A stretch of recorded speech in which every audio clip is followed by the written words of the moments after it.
సోదరి సోదరులారా, మీకందరికీ ప్రభు అయిన యేసుక్రీస్తు నామమున శుభం.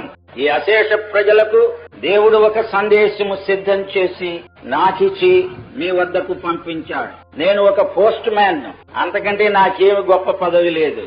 ఈ సమయంలో వీళ్ళందరికీ ప్రతి ఒక్కరికి ఒక ఉత్తరం నా దగ్గర ఉంది. అందుచేత ఆ ఉత్తరాలు మోసుకొచ్చారు. ఎవరి వాళ్ళకి ఇచ్చేస్తాను, వెళ్ళిపోతాడు. మీ ఇంటికి పోస్ట్ మ్యాన్ వచ్చి బెల్ నొక్కి పోస్ట్ పోస్ట్ అంటాడు. మీరు వెంటనే తలుపు తీస్తారు. ఆ పోస్ట్ మ్యాన్ ముఖంలో కూడా చూడరు, నాకు తెలుసు. అతడి చేతిలో ఉన్న ఉత్తరం మీద మీ చూపు, నాకు తెలుసు ఆ సంగతి. అందుచేత నాలో విశేషమేమీ లేదు. నేను ఎవరి దగ్గర నుంచి ఉత్తరం తెచ్చానో ఆ వ్యక్తి విశేషం ఇదంతా. మీరు ప్రభు అయిన యేసుక్రీస్తు మీకోసమై తెచ్చిన ప్రేమలేఖను అందుకోండి. నేను సువార్థికుణ్ణి, దేవుని ప్రేమను బోధిస్తాను. దేవుడు ప్రేమ, నిన్ను ప్రేమిస్తున్నాడు.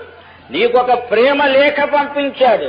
ఈ లేఖను నేనిస్తాను, తీసుకో, చదువుకో, ఆనందించు, ప్రభువును ప్రేమించు, ఆయన నీకోసమై చేసిన కార్యాన్ని గుర్తించు. ఈ విషయాలు ఈ రాత్రి నేను నీకు చెప్పబోతున్నాను. దయచేసి సావధానంగా వినండి. సోషలిజం అని ఉంది, అది ఒక రాజకీయ ఆదర్శం. సోషలిజం అంటుంది మనుషులంతా సమానం అని, కానీ సమానం కాదు. అందుచేత వీళ్ళు సమానం చేస్తామంటారు.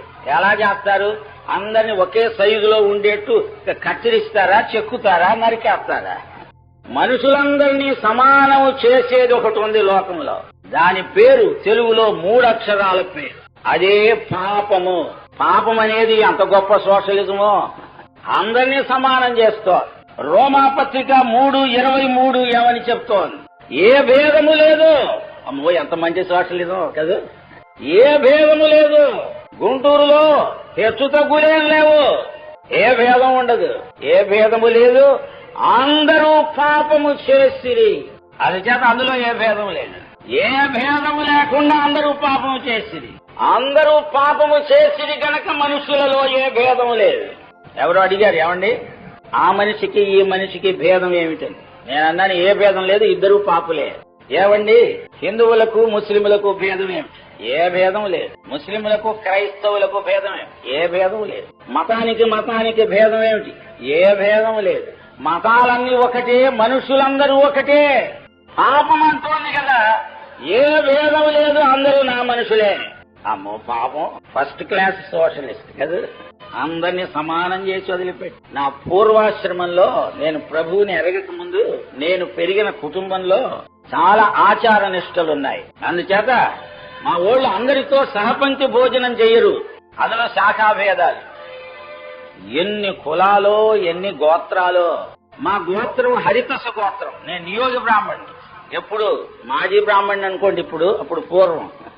మా గోత్రం హరితస గోత్రం. అంటే చిన్నప్పుడు నోరు జరక్క అరిసెల గోత్రం అనేవాడు. గోతాలు చాలా ఉన్నాయి ఈ లోకంలో. ఈ గోతాలన్నీ భాగోతాలు, ఇవేం పనికిరావు దేవుడి దృష్టిలో. ఎందుకంటే పాపం అందరినీ సమానం చేసి పళ్ళు కూడా కొట్టుకోవడానికి ఏ రాయి అయితే అందరూ పాపులే. గాని పాపాలలో అనేక శాఖలున్నాయి. మీరు చెరసాలకు వెళ్లి చూచారా? అందులో అనేక రకాల నేరస్తులు ఉంటారు, కానీ అందరూ నేరస్తులే. అందరికి ఒక్కటే కామన్ నేమ్ పెట్టొచ్చు, నేరస్తులు, ముద్దాయిలు. అలాగే లోకములో ఉన్నోళ్ళందరూ పాపులు. ఒకడు వ్యభిచారి, ఒకడు దొంగ, ఒకడు అబద్ధికుడు, ఒకడు కొట్టేవాడు, ఒకడు జగడాలమారి, ఒకడు కోర్టు పక్షి. అనేక రకాలు ఉంటారు పాపులు. కానీ వాళ్ళ పాపాల్లో డీటెయిల్స్ చెప్పుకోవాల్సిన అవసరం లేదు. అలా వివరాలు చెప్పాలంటే అబ్బో గ్రంథాలు బోలెడని అవుతాయి. ఈ రోజున పాపాల కేటలాగులు ఎక్కువైపోతున్నాయి. రకరకాల పాపాలు, నాగరిక పాపాలు, తెలివిగల పాపాలు. అయ్య బాబు, ఎన్ని పాపాలు! పాపాల ఎక్స్పర్ట్లు అయిపోతున్నారు మనుషులు. పాపాలలో PhD తీసుకుంటున్నారు, డాక్టరేట్లు వచ్చేస్తున్నాయి పాపాలను. అయ్య బాబు, పాపాల పుట్టలు. ఈ మధ్య ఒక బోధకుడు పాపి అనబోయి పీపా అన్నాడు. నేనన్నాను ఆమేన్. ఎందుకంటే మనుషులందరూ పాపపు పీపాలు. ఇవి ఒక డొక్కు పీపాలు. ఇవి రంధ్రాలు పడిపోతున్నాయి. ఈ రంధ్రం పోడ్చడానికి కొంచెం మైనం పెడితే పక్కన ఇంకో రంధ్రం పడి మళ్ళా కారడం మొదలు పెడుతుంది. డొక్కు పీప. మనిషి పాపపు పీప. మనుషులందరూ పాపము చేశారు. మనుషులందరూ పాపులు. పాపులు కాబట్టి పాపం చేశారు, పాపం చేశారు కాబట్టి పాపులు అవుతున్నారు. పాపులు పాపాలు, పాపాలు పాపులు, ఇలా చెప్పుకుంటూ పోతే అంతు లేదు పొంతు లేదు. ఒక ఆయన నన్ను అడిగాడు, మూర్తి గారు, మనిషి పాపి కాబట్టి పాపం చేస్తున్నాడా, పాపం చేస్తున్నాడు కాబట్టి పాపయ్యాడా అని. నేనన్నాను, రెండూ రైటే. ఈ రెండిటికి ఏది ముందు అన్నాడు. ఏది ముందో నీకు అనవసరం, రెండూ రైటే నాయన. పాపి కాబట్టి పాపం చేశాడు, పాపం చేశాడు కాబట్టి పాపయ్యాడు. పగటికి వెనక రేయి, రేయికి వెనక పగలు, పగటికి రేయికి వెనుక ఏమిటో అంటే నెత్తిన చేతులు పెట్టుకోవన్నారు. ఈ మర్మాలను మనమేమి థియాలజీ ప్రకారము వెంట్రుకను నిలువుగా తరిగి చూపి ప్రజలను గజిబిచ్చేయాల్సిన అవసరం లేదు. ఇది వాస్తవం, ఇది సత్యం. 2, 4 ఎంత సత్యమో మనుషులంతా పాపులనేది అంతకంటే సత్యం. మనుషులందరూ పాపము చేశారు. పాపం చేసినందువల్ల ఏం జరిగింది? దేవుడు మానవుడికి మహిమ ఇవ్వాలని చూచాడు. తన యొక్క మహిమను మానవునికి వారసత్వంగా ఇవ్వాలని కోరాడు. దేవుని మహిమ మానవుని కోసం కేటాయించబడింది. కానీ మానవుడు పాపము చేసి దేవుడు అనుగ్రహించాలనుకున్న మహిమను పొందలేకపోతున్నాడు. మానవులంతా పాపులు, మార్గము తప్పిన గొర్రెలు. గొర్రెలు మార్గం తప్పుతాయి, తప్పకేం చేస్తాయి. అందుకని ఒక ఎలిమెంటరీ స్కూల్ మాస్టర్ పిల్లలకు లెక్కలు చెప్తూ 50 గొర్రెలు కలవు, అందులో ఒక గొర్రె కంచె దూకిపోయెను, ఎన్ని గొర్రెలు మిగిలెను అని లెక్క చెప్పాడు. ఒక కుర్రాడు ఆన్సర్ 0 పెట్టాడు. అప్పుడు ఆ మాస్టర్ అడిగాడు, ఒరే నీకు లెక్కలు రావురా, 50 గొర్రెల్లో ఒక గొర్రె పోతే ఎన్ని మిగులుతాయిరా అంటే అతడు అన్నాడు, నాకు లెక్కలు రాకపోతే పర్వాలేదు కానీ నీకు గొర్రెల సంగతి తెలియదు అన్నాడు. ఎందుకంటే ఒక గొర్రె పోతే మిగతావి చూస్తూ ఊరుకుంటాయా? ఇవి కూడా దూకి వెళ్ళిపోతాయి. ఆదామనే మొదటి గొర్రె పోయింది, అందరూ పోయారు అతనితో పాటు. మనుషులందరూ కూడా మార్గం తప్పిన గొర్రెలు. దేవుడు ఇవ్వాలనుకున్న మహిమను కోల్పోయింది మానవత. మానవత దివాలా తీసింది. మానవత సర్వభ్రష్టమైపోయింది. దేవుడి సంకల్పానికి విరుద్ధంగా బ్రతుకుతున్నది. మానవుడు దేవుని చిత్తానికి తల్లకిందులుగా ఉన్నాడు. ఇలాంటి తల్లకిందులు మనిషిని మళ్లీ తల్లకిందులు చేస్తేనే గాని మనిషి గాడువాడు. అందుకనే యేసు ప్రభు శిష్యులను లోకాన్ని తల్లకిందులు చేసేవాళ్ళు అన్నారు. ఎందుకంటే అంతకు ముందే లోకం తల్లకిందులుగా ఉంది. అందరూ పాపము చేసి దేవుడిచ్చు మహిమను పొందలేకపోతున్నారు. విషాద గీతం ఇది. మానవుని స్థితి చూచుకుంటే అర్థము కాదు, అయోమయం. మానవులందరూ పాపులుగా పుడుతున్నారు. తల్లి గర్భములో ఉండగానే పాపులు పాపులు. ఇది పాపపు లోకం, పాపుల లోకం, పాపపు వాతావరణం, పాప కాలుష్యం. మానవత యావత్తు పాపము చేత కలుషితమై పాడై వెట్టుబట్టి పుచ్చి కుళ్ళిపోయిన పెద్ద గట్ట. ఇది గట్ట. అందుకని ఒక ఆయన అన్నాడు, Jesus saves to the utter most అంటే నేనన్నాను he saves to the gutter most అన్నాను.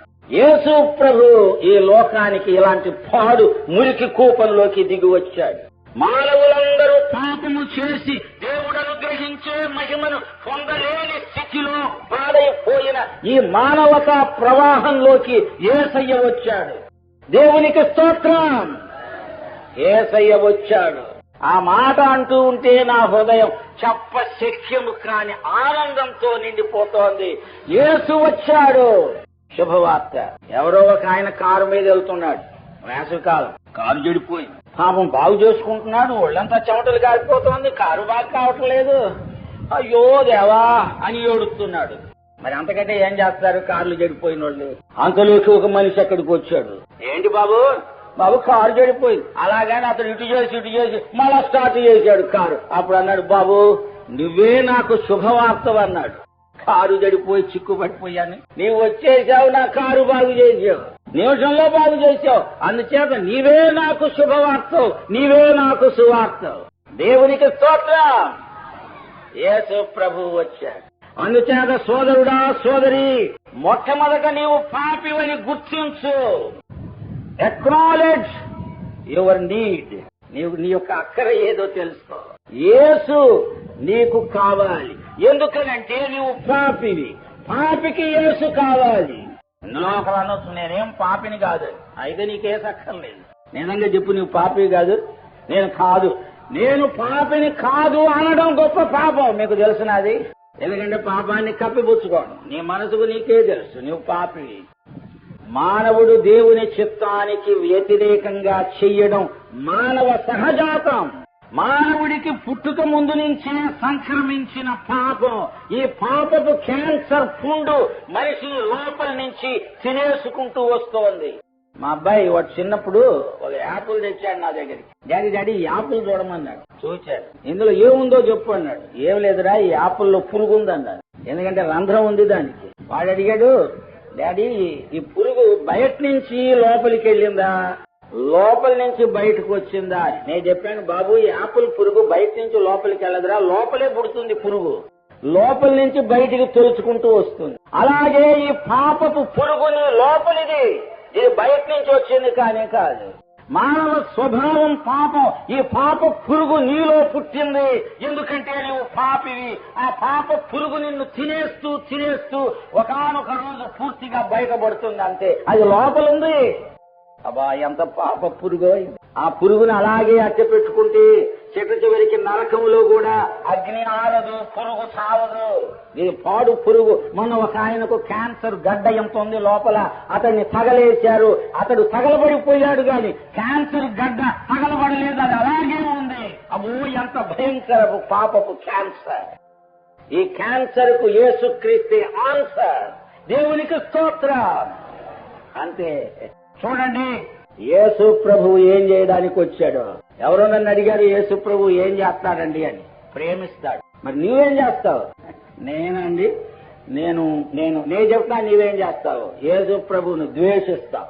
నీ పని అది. యేసు ప్రభు పని ఏమిటో తెలిసినా ప్రేమించడమే ఆయన పని. అసలు ఆయన ప్రేమే. నా బైబిల్ ఏం చెప్తోంది? యోహాను సువార్త 3:16, దేవుడు లోకమును ఎంతో ప్రేమించెను. దేవుడు ప్రేమించాడండి? ప్రేమించాడు. ఎలా ప్రేమించాడండి పాడు లోకాన్ని? ఆయనకు వ్యతిరేకంగా ఉన్న మనుషులను ఎలా ప్రేమించాడండి? పొదస్తమానం యేసును వ్యతిరేకించే ఈ భయంకరమైన లోకాన్ని దేవుడు ఎలా ప్రేమించాడు? తన కుమారుణ్ణి వ్యతిరేకించి ఆయనకు విరోధులై ఆయనను సిలువ వేసిన ఈ పాడు లోకాన్ని దేవుడు ఎందుకు ప్రేమించాడు? ఎలా ప్రేమించాడు? నాకు అర్థం కాదు ఎందుకు ప్రేమించాడు. ఆయన ప్రేమే గనక ప్రేమించాడు. నువ్వు ప్రేమ కాదు. అందుకని ఒక అరగంట ప్రేమిస్తావు, గంట సేపు ద్వేషిస్తావు. ఈ రెండు కలగలుపు సరుకులు నీలో. అయ్య బాబు, కష్టం నీతో.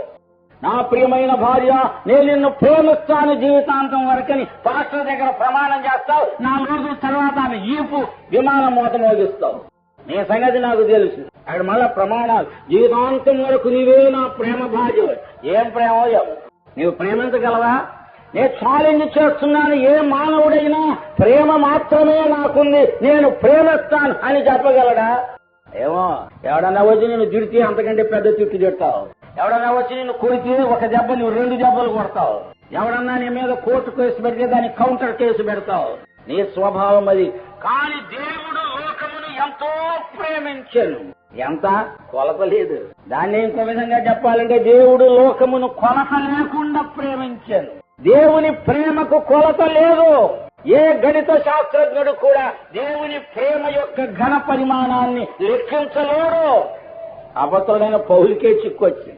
దేవా, నీ ప్రేమ యొక్క పొడవు, వెడల్పు, లోతు, ఎత్తు ఎంతో నాకు తెలియదు నాయన. ఇక్కడ ఈ లెక్క తేలేట్టు లేదు.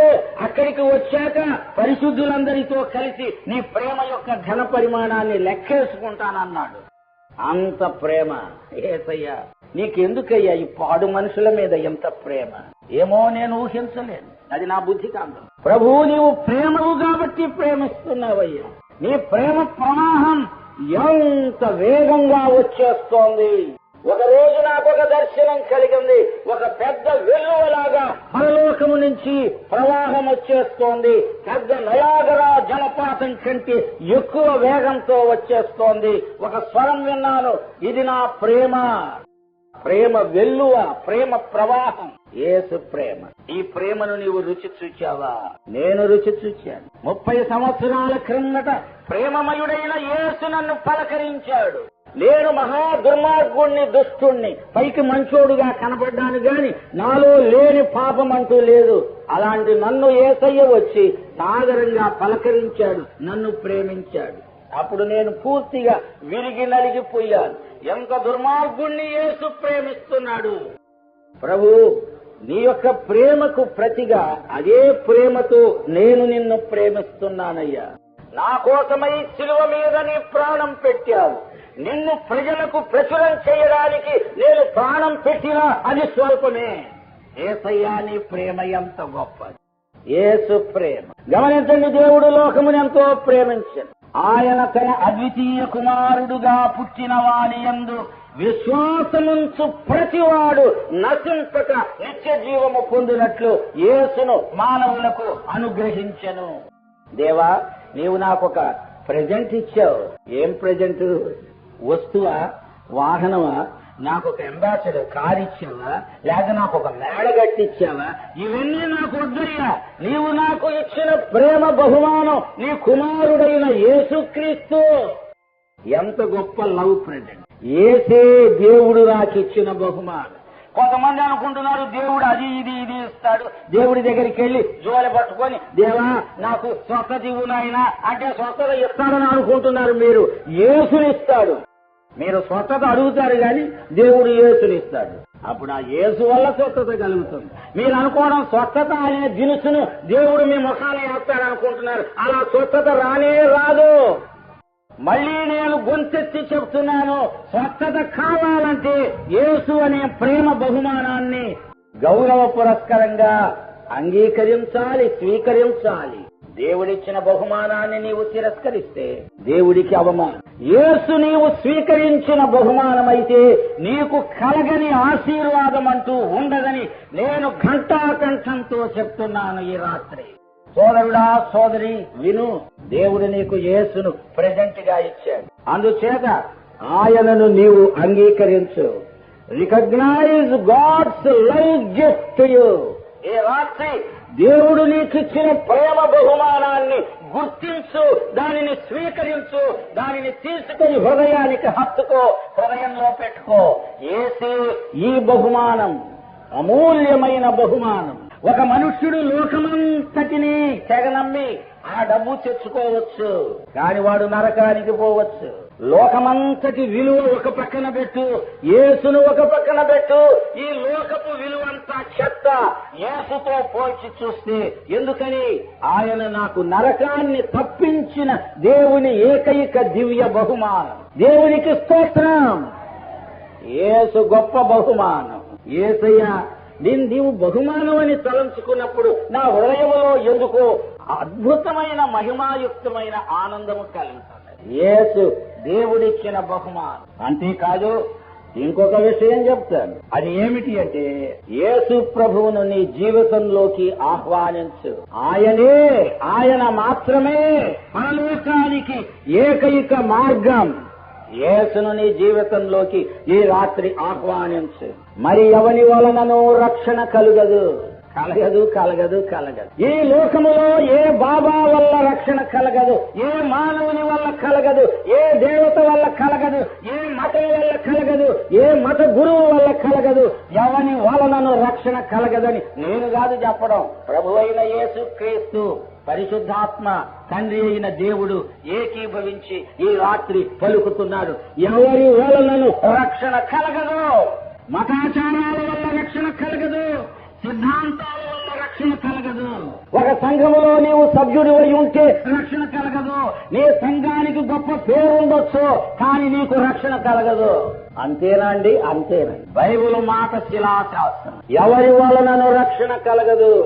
ఈ యేసునామముననే